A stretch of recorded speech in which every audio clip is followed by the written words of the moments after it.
So the Arizona Cardinals win the J.J. Watt sweepstakes, and they sign him to a 2-year deal for $31 million, $23 million guaranteed.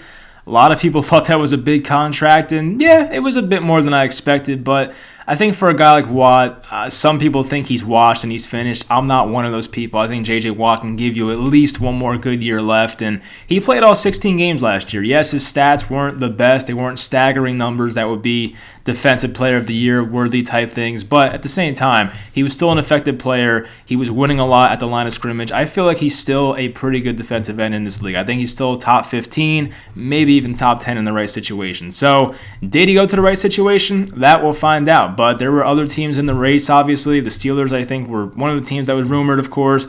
The Buffalo Bills, the Cleveland Browns wanted him. They had a similar offer. It came out.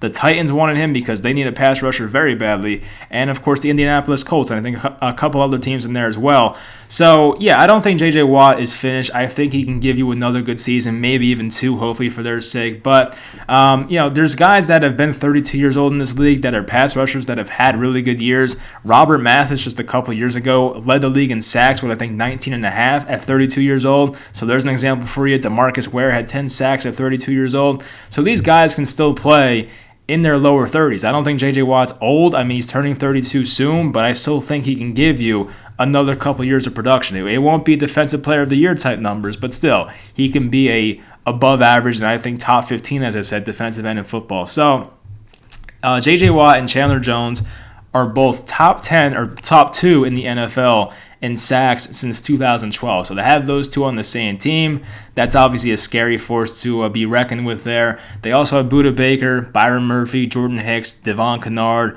Jordan Phillips, who had I think it was a 10-sack season a couple years ago for Buffalo. Hopefully he can return to that form or close to it, and I'm sure playing next to J.J. Watt will help. So they have to re-sign guys if they want to, like Patrick Peterson, Marcus Golden, Hassan Reddick. This move might mean that Hassan Reddick is done and might go to another team. We'll find out, but he had a really strong finish to the year for Hassan Reddick, of course. So we'll see what the Cardinals do on their defense, but they have, I think, enough talent there to compete now. Their offensive side of the ball, of course, DeAndre Hopkins, who now reunites with J.J. Watt, as we know.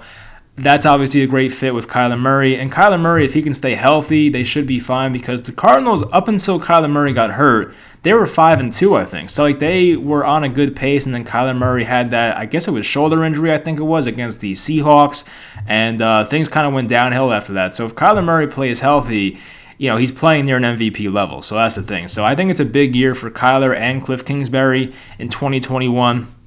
Not to say Kingsbury's on the hot seat, but you can't really afford to go from like a 5-win season to, I think it was 7 or 8 last year, and then revert back to like 5 or 6. You need to have a good year next year. I think the Cardinals need to be a 9 or a 10-win team, especially if it is a 17-game season. So I think the Cardinals should be fine. We'll see what else they do in the offseason, and we'll see if they bring back some of the veterans like Golden and Peterson and Reddick. But, right now it seems like they're in a pretty good spot. Their defense has some playmakers on it. And I think J.J. Watt, as I said before, can give you a couple more good years. And I do think he's going to help that defense ultimately. So we'll find out how good this Chandler Jones, J.J. Watt duo is. It's fun. It sounds exciting. So we'll find out how much J.J. Watt has left in the tank. But hopefully you guys enjoyed this video. Leave a like and subscribe if you did, and I'll talk to you next time.